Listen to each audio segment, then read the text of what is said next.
The laughter started at the back of the crowd and rolled forward like thunder across the Colleton County Fairgrounds. July 22, 1978, Walterboro, South Carolina. 97 degrees in the shade of the livestock pavilion, and the shade wasn't helping anybody.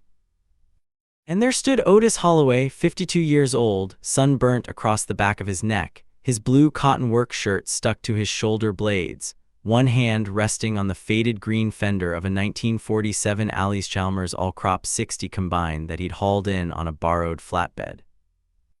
In front of him, wearing a cream-colored seersucker suit and shoes so polished you could check your teeth in them, stood Clifford Waywright, vice president of First Commercial Bank of Walterboro, and Wainwright was grinning the grin of a man about to deliver a punchline. "Otis," he said loud enough that every farmer in 3 counties could hear him, "I'll bet you $10,000 and the keys to my Lincoln. That 100 acres of swamp you call a farm won't produce $1 more per acre than my wife's flower bed by October." The crowd roared. Otis just nodded, slow, quiet. He didn't shake the man's hand. He didn't say a word. Because Otis Holloway already knew something that nobody else in that fairground knew. And in 94 days, the whole county was going to find out. Let me tell you about Colleton County, South Carolina, in the summer of 1978. If you've never been down to the Lowcountry, you have to understand it is not like the rest of America. The land down there doesn't so much end as it dissolves. The rivers don't flow, they breathe, rising and falling with the tide twice a day, pushing salt water up into freshwater cypress swamps and pulling it back out again. Spanish moss hangs from live oaks in gray curtains, so thick in places you'd swear the trees were weeping. The air in July carries the smell of pluff mud, that deep, sulphurous, green-black smell of the marsh at low tide, mixed with honeysuckle and the sweet smoke of somebody's backyard smoker working on a shoulder of pork. Walterboro sat at the crossroads of 2-lane highways, a courthouse town with a piggly-wiggly 3 Baptist churches, a Methodist, an Episcopal, a feed store called Paget's that had been there since 1919, and a First Commercial Bank with columns out front that were supposed to make you feel small when you walked in asking for a loan. In 1978, inflation was eating the country alive. Gas had jumped to 65 cents a gallon. President Carter was on television wearing a cardigan and telling Americans to turn down their thermostats. Farm debt was climbing, interest rates were climbing, and out in the countryside around Walterboro, the old family farms, the 100-acre, 200-acre places that had been passed down since Reconstruction, were starting to fall one at a time to the auction block. The big men were buying up the good land: soybeans, cotton, tobacco, pine plantations owned by paper companies out of Georgia. The land nobody wanted, the low, wet, mosquito-ridden, cottonmouth-infested bottomland along the forks of the Ashepoo and Combahee rivers, that land was considered a liability. Useless. A tax burden, something you inherited from your granddaddy and tried to unload as fast as you could. 100 acres of exactly that kind of land sat 6 miles outside of Walterboro at the end of a dirt road called Middleton Cut, behind a rusted cattle gate that never stayed latched. And on it lived a man named Otis Holloway. Otis Holloway was born in 1926 in a 2-room farmhouse that his grandfather had raised with his own 2 hands in 1887. The house had a tin roof, a brick chimney, a porch that sagged on the south side, and a pump at the kitchen sink that required 3 good strokes to draw water even in a wet year. Otis was the youngest of 5. His daddy, Harlan Holloway, grew cotton and a little corn on the 90 dry acres up the hill and kept a few hogs in a pen that ran right up to the edge of the swamp. The swamp itself, those 100 acres down in the bottom, was considered worthless. You couldn't plow it, you couldn't pasture it. In the summer, the mosquitoes would drive a mule mad. In the winter, the whole thing flooded up to a man's chest. When Harlan Holloway died of a heart attack in 1952, the farm was divided among his children.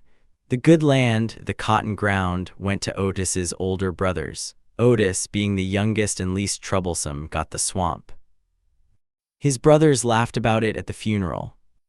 "Otis," said his oldest brother Raymond, clapping him on the shoulder, "you got the part of Daddy's land the Lord forgot about." Otis didn't laugh. Otis didn't say much of anything. He never did. He was a thin, stooped, quiet man who wore the same brown work boots for 11 years before he replaced them. He married a schoolteacher named Ruth Ann Crosby in 1955, and they had one daughter, Eliza, born in 1958. They lived in the old farmhouse with the sagging porch. Ruth Ann taught 4th grade at Ruffin Elementary and brought home $4,800 a year. Otis worked odd jobs, fixing tractors, repairing fences, digging wells, and tried, year after year, to coax a crop out of the little patch of dry ground he owned up the hill. Some years he made $900. Some years he made $1,400. $1 bad year in 1967, he lost $80 and a good hunting dog.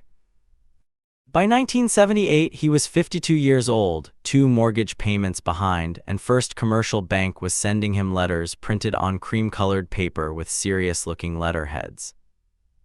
And yet, and this is the part that the people in Walterboro would later shake their heads about, Otis Holloway spent every free hour he had, from spring thaw until killing frost, wading knee-deep through his 100 acres of worthless swamp. He was looking for something. And let me pause here and ask you something. Have you ever known a person who seemed to be failing on the outside, losing ground by every measure the world keeps track of, but who, in private, was quietly building something nobody else could see? Have you? Because if you have, you already know how this story ends. You just don't know the details yet. Clifford Waywright was not born in Colleton County. He was born in Columbia, the state capital, to a family of middling lawyers, and he went to the University of South Carolina where he was a B- student and the treasurer of his fraternity. He got an MBA in Atlanta in 1964, and in 1971, at the age of 34, he was hired as the vice president of commercial lending at First Commercial Bank of Walterboro. He drove a pearl-white 1977 Lincoln Continental Mark V with a burgundy interior, the kind with the opera windows in the back and the hood so long you could land a crop duster on it. He wore seersucker in the summer and navy wool in the winter. He smoked Dunhill cigarettes.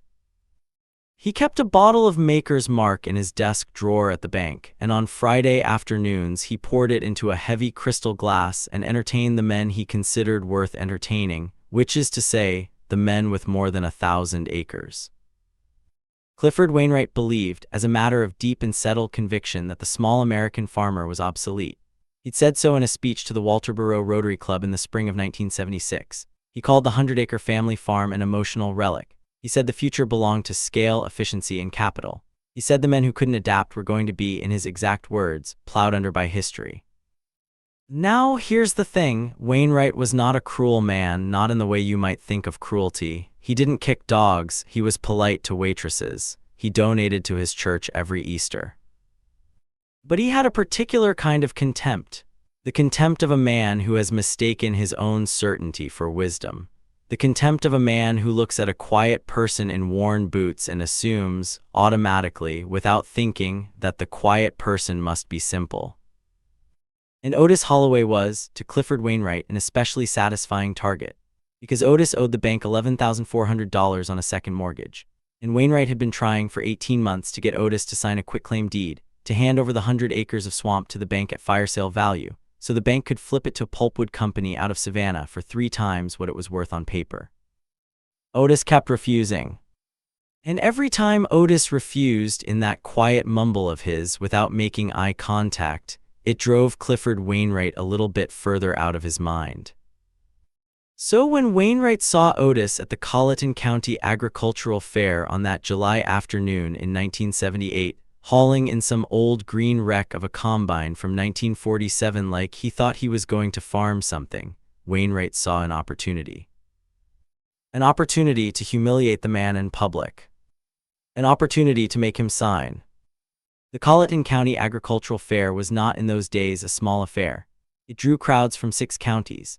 There was a livestock auction under the East Pavilion, a 4-H exhibition hall with pickled vegetables and blue ribbon tomatoes, a grease pig contest for the children, a dance floor laid down with plywood, and most importantly, for our story, an open-air exhibition area where farmers displayed equipment, crops, and improvements. Otis had hauled his Allie's Chalmers all-crop 60 combine onto the exhibition grounds on the morning of July 22nd, behind a borrowed Ford F600 flatbed. He'd parked it in the shade of a live oak and begun, quietly and methodically, to polish the harvester's green paint with an oil-soaked rag. A small crowd gathered. The All-Crop 60 was a relic by 1978, an 11-foot-wide pull-type combine, the kind that had been obsolete for 15 years. Most farmers watching had grown up on them in the 1950s. They remembered them with a kind of affection, the way a man remembers his first bicycle, but no serious commercial farmer used one anymore. The big boys ran John Deere 7700s and International 1460s, $40,000 machines that could swallow a field in a morning. And here was Otis, polishing a $400 museum piece like it was the Queen's carriage. Clifford Waywright came strolling across the grass in his cream seersucker suit, a highball in his hand. It was 3 in the afternoon, and a half-dozen local businessmen trailing behind him like remeras on a shark. "Well now," Wainwright said loud, "Otis Holloway, is that the combine you're gonna use to harvest your swamp?" A few men chuckled. Otis looked up. He didn't stop polishing, he just nodded once. "Yes, sir." "Otis, I don't believe I've ever seen a combine cross water," Wainwright said. "You planning to teach it to swim?" More laughter, louder now. A crowd was gathering. "No, sir," Otis said, calm as a pond at dawn. "I'm planning to teach it to walk on dry ground, same as every other combine." "Dry ground in your bottomland?" "Yes, sir." Wainwright turned to his audience. He was warming up, performing. His face had that pink flush that men get when they think they're being witty. "Gentlemen," Wainwright announced, "Mr. Holloway here owns 100 acres of the wettest, sorriest, cottonmouth-infested piece of bottomland between here and Savannah. His daddy couldn't farm it. His granddaddy couldn't farm it. The Confederacy couldn't farm it. But Otis is going to farm it, with a combine from 1947. The laughter rolled. 40, 50 people now. Otis kept polishing. "Tell you what, Otis," Wainwright said, and here his voice got louder because he was closing in on what he'd come to say. "Tell you what, I'll make you a public wager in front of all these witnesses. I'll bet you $10,000 cash and the keys to that Lincoln right over there that your 100 acres of swamp won't produce $1 more per acre than my wife's flower bed by October the 31st of this year. $1 more per acre. That's all I'm asking." A murmur went through the crowd. $10,000 was serious money. That was twice what a schoolteacher made in a year. "And what do I put up?" Otis said, quiet. Wainwright smiled. "You put up the deed to all 100 acres, clean and clear." There it was, that was the trap. Ruth Ann, who had walked up during the exchange, put her hand on her husband's arm. She knew. She whispered something nobody else could hear. Otis looked at her, then he looked at Clifford Waywright, and for the first time all afternoon, Otis Holloway smiled. A small, slow smile. The kind of smile a man gives when he's been waiting a long time for a particular door to open. "Mr. Wainwright," Otis said, "I'll take that bet." Wainwright blinked. He hadn't expected it. You'll what?" "I said I'll take that bet, in front of these witnesses, October the 31st. $1 more per acre than your wife's flower bed, $10,000 and the Lincoln against my deed." Somebody in the crowd whistled. Somebody else said, "Lord have mercy." Wainwright recovered his smile. He stuck out his hand. Otis shook it. The handshake lasted about 1 full second, and in that second 300 years of lowcountry history passed silently between them, though only one of them knew it.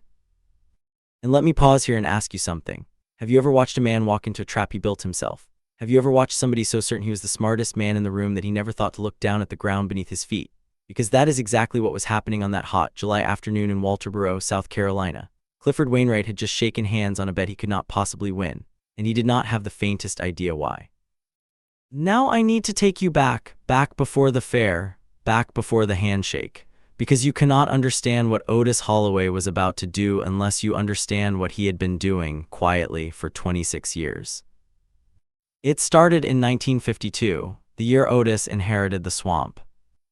On the second Sunday after his father's funeral, Otis was walking the property line of his new inheritance, trying to work out in his head what to do with it, when he came across an old man fishing from a fallen cypress log. The man was 70-something, maybe 80, wearing a straw hat the color of river water. He was Gullah. His name was Mr. Eugene Gadsden, and he lived in a cabin 3 miles down the road, on land his great-grandfather had bought for 75 cents an acre in 1868. Otis tipped his hat. Otis always tipped his hat. "Mr. Gadsden." "Mr. Holloway." They talked about the fishing, they talked about the weather, And then, because Otis was curious about this land that nobody seemed to want, he asked the old man a question. "Mr. Gadsden, do you know what this land used to be, before it went a swamp?" Mr. Gadsden looked at him a long time, the way old men look at young men when they are deciding whether or not to tell them something important. "Son," he said, "this land used to be rice." And that was the beginning. Because what Otis did not know, what almost nobody in Colleton County in 1952 still remembered, was that the entire Lowcountry, from the Cape Fear River in North Carolina down to the St. Johns in Florida, had once been one of the most productive agricultural regions on the face of the earth. From roughly 1720 until the 1890s, the tidal marshes and freshwater swamps of the Carolina coast had produced a variety of rice so prized that it was shipped in barrels to the royal kitchens of Europe. It was called Carolina Gold. Carolina Gold rice was not grown the way the Chinese or Japanese grew rice on terraces. It was grown in vast, diked, tidally fed rice fields, carved out of the cypress swamps by enslaved West Africans, many of them from the rice-growing regions of Sierra Leone and Senegal, who brought with them expertise that their Carolina planters did not possess.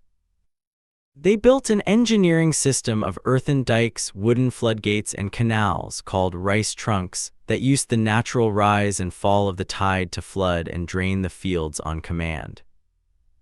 By the year Otis was born in 1926, this system had been dead for almost 30 years. A series of hurricanes in 1893, 1906, and 1911 had destroyed the dikes and the trunks. After emancipation, the labor-intensive economics no longer worked. The rice fields were abandoned, the swamps reclaimed them, and within 2 generations, most people had forgotten that anything had ever grown there at all. But Mr. Eugene Gadsden had not forgotten. His great-grandfather had been a rice trunk minder on the old Middleton plantation. The skill had been passed down, father to son, long after there was any rice to tend. It was a heritage with no employment attached to it. And Mr. Gadsden, childless at 80, had been carrying it alone for 40 years, waiting, though he did not know he was waiting, for somebody to ask. Otis asked. And over the next 18 years, from 1952 until Mr. Gadsden's death in 1970, Otis Holloway learned. He learned how to read the tide charts. He learned how to dig a canal that would not silt up. He learned how to frame a rice trunk out of cypress planks, because cypress, unlike pine, does not rot when it is wet. He learned which parts of the bottomland flooded at spring tide and which parts stayed dry. He learned the old gullah names for 12 different soil textures. He learned to recognize by the color of the water at dawn whether the salt was pushing up too far or whether the fresh was holding its own. And one day in 1964, Mr. Gadsden brought Otis a mason jar. Inside the jar were about 2 cups of rice, slender, golden, with a husk that shone almost metallic in the afternoon light. "My granddaddy saved this," Mr. Gadsden said. "His granddaddy saved it before him. This is the seed, Mr. Holloway. This is Carolina Gold." Otis took the jar in both hands. He did not plant it that year. He did not plant it for 8 more years. He was not ready. The fields were not ready. He was, by every outward sign, still a failing farmer on worthless land, but inside, he was building something. In 1972, Otis planted his first experimental quarter-acre of Carolina Gold rice in a diked patch of bottomland he had spent 2 years preparing. It worked. It wasn't much, maybe 40 pounds of rice, but it worked. In 1973, he read a newsletter from a new organization up in Decorah, Iowa, called the Seed Savers Exchange, founded by a man named Kent Wheely. Wheely was collecting and preserving heirloom seeds that commercial agriculture had abandoned. Otis wrote him a letter. Wheely wrote back. By 1975, Otis was quietly growing, on patches totaling maybe 4 acres of his 100, not just Carolina Gold rice but 17 other nearly extinct varieties: Sea Island red peas, Bradford watermelons, Jimmy red corn, fish peppers, Sieva butter beans. Heirlooms. Seeds the commercial world had thrown away. He had also, in the shed behind his house, quietly restored the 1947 Alice Chalmers All-Crop 60 combine that he had bought at a farm auction in 1969 for $175. He had modified its cylinder for rice thrashing. He had repainted it. He had tuned it. He had rebuilt the pickup reel. He had taught that old green machine to do a job nobody had asked it to do in 40 years.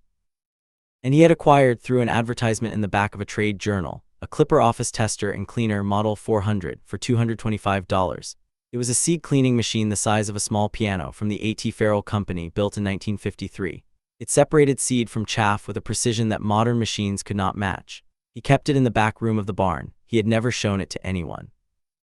By July of 1978, the day of the fair, Otis Holloway had been quietly producing, cleaning, storing, and selling rare heirloom seeds for 3 years, not to local farmers, not to the commodity market, to a small and growing network of heirloom seed preservationists, university agricultural programs, and, most importantly, a handful of fine dining restaurants in Charleston and New York City who had begun, in 1977, to ask Kent Wheelie in Iowa whether anybody anywhere was still growing genuine Carolina gold rice. The answer was yes. Exactly one man. On 100 acres of worthless swamp outside Walterboro, South Carolina. Let me take you to October 30th, 1978. It was a Monday. The morning was cool, 58 degrees at dawn, and a low silver fog lay across the bottomland. You could hear the wood ducks whistling in from the river. You could smell the first frost that hadn't quite come yet, that crisp, mineral edge in the air that tells a farmer the season is closing. Otis had been up since 4. Ruth Ann had made him grits and country ham and a cup of coffee so black it could strip paint. Eliza, 20 years old now, home from Clemson for the weekend, had come out to the barn in a pair of her father's old coveralls and a flannel shirt, and she was helping him fuel the combine. The all-crop 60 coughed twice, caught, and settled into its familiar green, 4-cylinder rumble. The smell of gasoline and cut stubble and wet earth and cypress sap rose into the cool morning air. And across 40 acres of diked rice paddy, 40 acres that 3 months ago had looked like any other worthless swamp in Colleton County, stood a crop that had not been seen in that valley in 85 years. Carolina gold rice, head high, ripe, the panicles heavy, the color of old brass in the morning light. A breeze moved through it, and the whole field made a sound that I don't know how to describe except to say that it was the sound of a ghost coming home. Otis climbed onto the tractor seat and eased the all-crop 60 forward.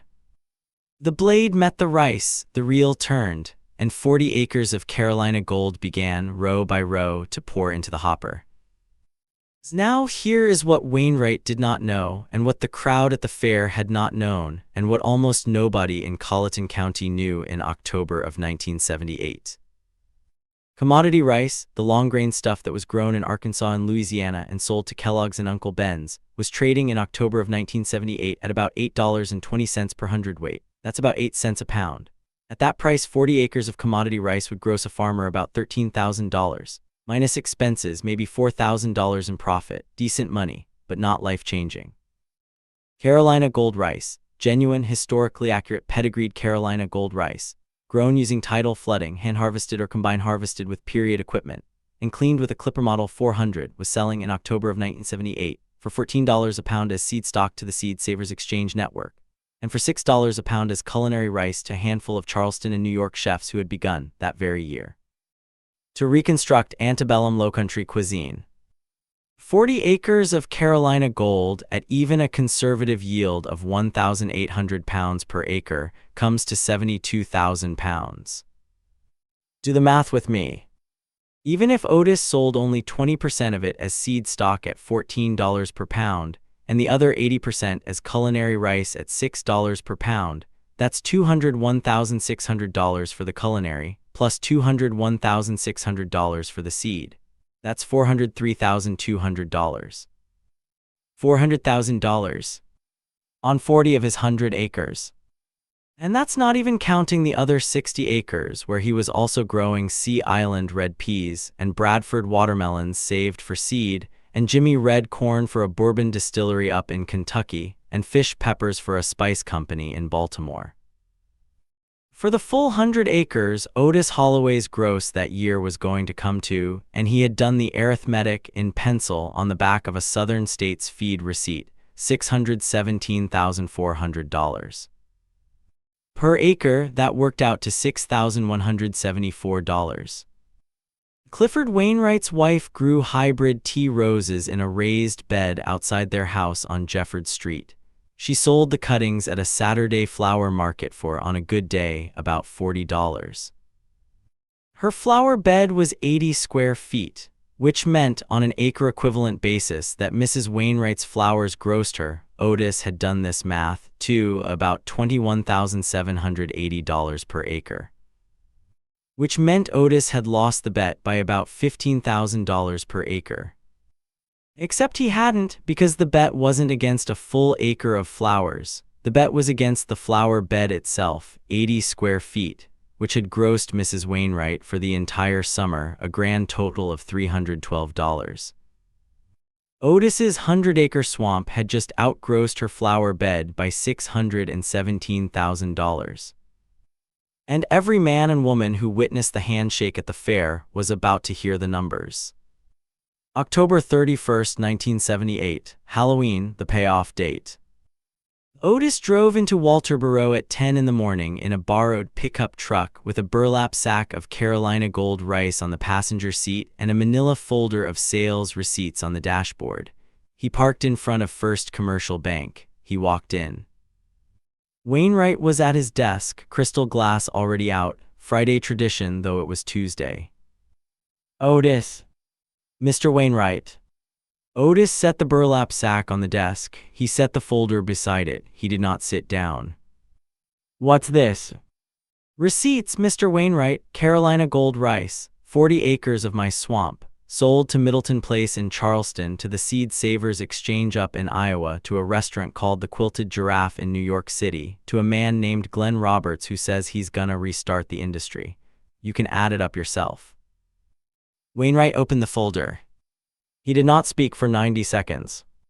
When he finally did speak, his voice was not the voice of the man in the seersucker suit. It was higher, thinner. This can't be real. Receipts are real, Mr. Wainwright. You can call any of those buyers. Numbers are on each invoice. Wainwright turned a page and another and another. The air in the office had gone very still. Outside, a car horn honked on Jefford Street. A woman laughed somewhere down the block. A crow called from the live oak on the courthouse lawn. Inside, there was no sound at all. Wainwright looked up. His face had gone the color of river water. Otis, $10,000, Mr. Wainwright, and the keys to the Lincoln, in front of witnesses. Otis did not smile. Otis did not gloat. Otis did not raise his voice. He simply stood there in his brown work boots and his blue cotton work shirt and waited. And outside the window of First Commercial Bank of Walterboro, all across Colleton County, the word was already moving, from porch to porch, from feed store to feed store, from kitchen to kitchen. A farmer nobody had respected had just taken a banker's Lincoln. By sundown, the laughter that had rolled across the fairgrounds 3 months earlier had died. Nobody was laughing now. Now let me tell you what happened next. Because the story doesn't end in the bank office, the story, in a way, was just beginning. Otis took the $10,000. He did not take the Lincoln. He told Wainwright to keep the Lincoln, said a man needed a good car to drive to work in, and the crowd that heard that story later said it was the single most dignified refusal anybody had ever witnessed in Colleton County. He paid off the second mortgage. He bought a used 1971 International Harvester 856 tractor. He hired 2 local men to help him expand the rice dikes. And in the spring of 1979, he planted 80 acres of Carolina Gold instead of 40. By 1981, Otis Holloway's seed business, which he called simply Middleton Cut Seed Farm after the road he lived on, was grossing a little over $1 million a year. He had 7 full-time employees. He had contracts with the Southern Exposure Seed Exchange, which had been founded in Virginia in 1982 by a couple named Jeff McCormack and Patty Wallens. He was the sole commercial supplier of genuine, pedigreed Carolina Gold rice seed to a culinary revival that was, by the mid-1980s, sweeping the entire American South.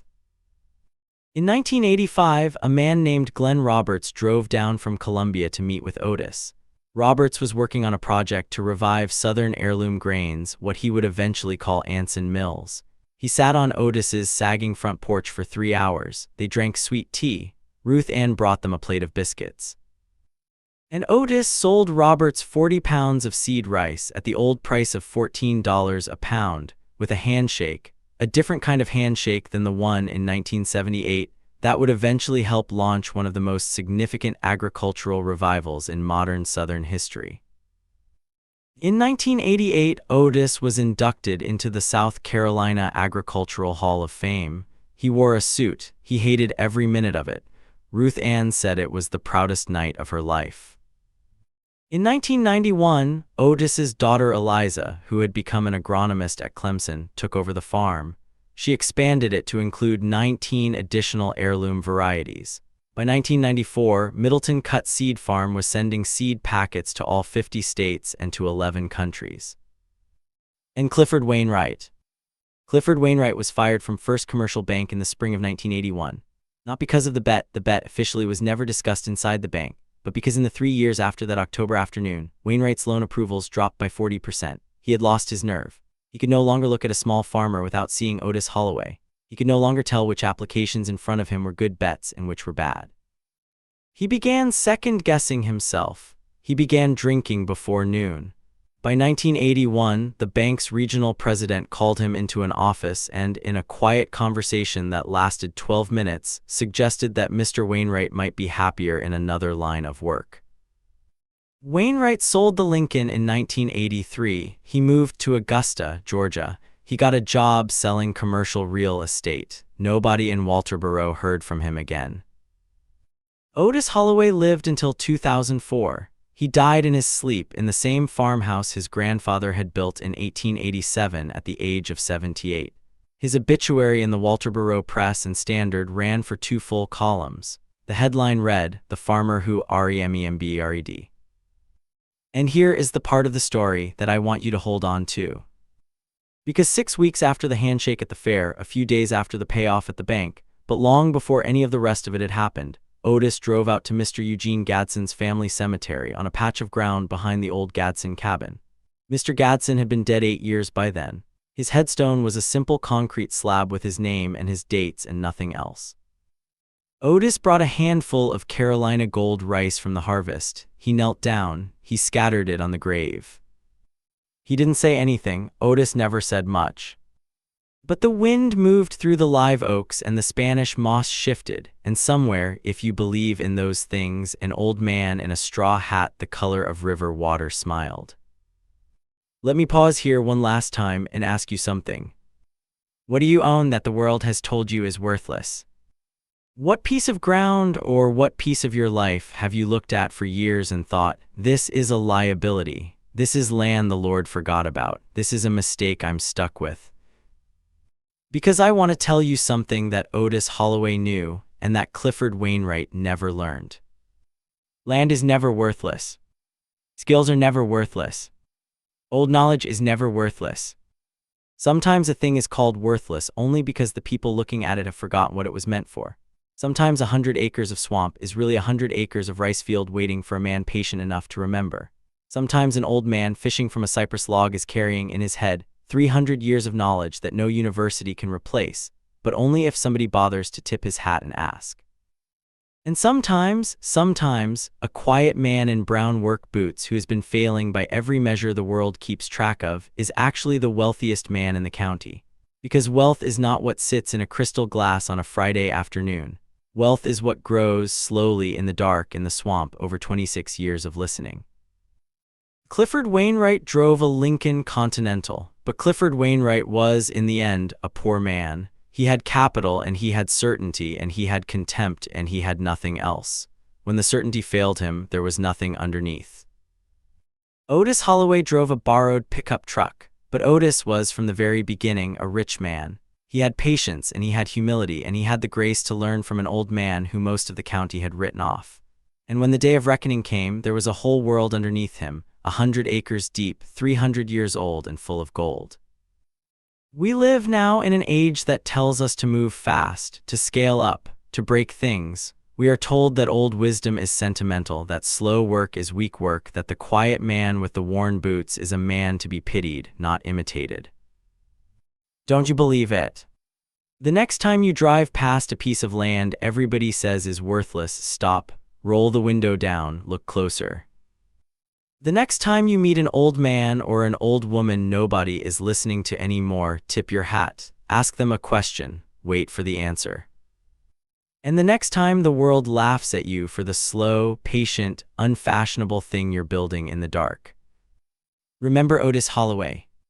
Remember the handshake at the Colleton County Fair in July of 1978. Remember the 40 acres of Carolina gold in the October fog. Remember the silence in the banker's office. And plant your rice,